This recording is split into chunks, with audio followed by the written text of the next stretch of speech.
Qabel ma ntlaħqu dawn il-każijiet kollha kien hemm problema diġà ta' ħaddiema u pis fuq is-settur.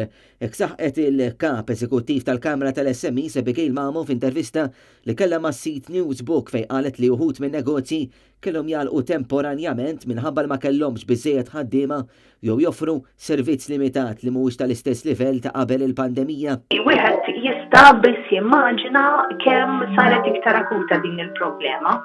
U fil-fatt il-negozji li jgħidulna l-iktar ħaġa li jiddejqu li huma ma jkunux jistgħu joperaw kif suppost, ġifieri jekk huma jkollhom branches differenti, ikollhom jarqu minnhom il-klijent ma jkunx jista' jinqeda 100% fil-livell li huma jixtiequ. Hija saħqet li jeħtieġ li l-miżuri preżenti ikunu osservati u li fuq kollox ikun hawn il-liġi imħarsa mill-awtoritajiet.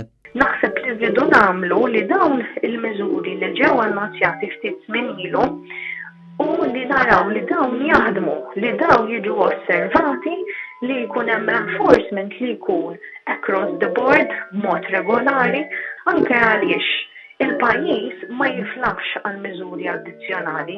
Tul l-intervista hija qalet li qed titkellem ma' nies li huma mlaqma kompletament li mhux qed jarawha ġusta li jkollhom jagħmlu kwarantina u jħassru l-pjanijiet tagħhom minħabba li ġew f'kuntatt ma' persuna pożittiva għal COVID-19. Għalhekk hija qalet il-Kamra tal-SMEs tixtieq tara aktar miżuri li jkunu ta' inċentiva akbar għal persuni li jkunu imlaqma.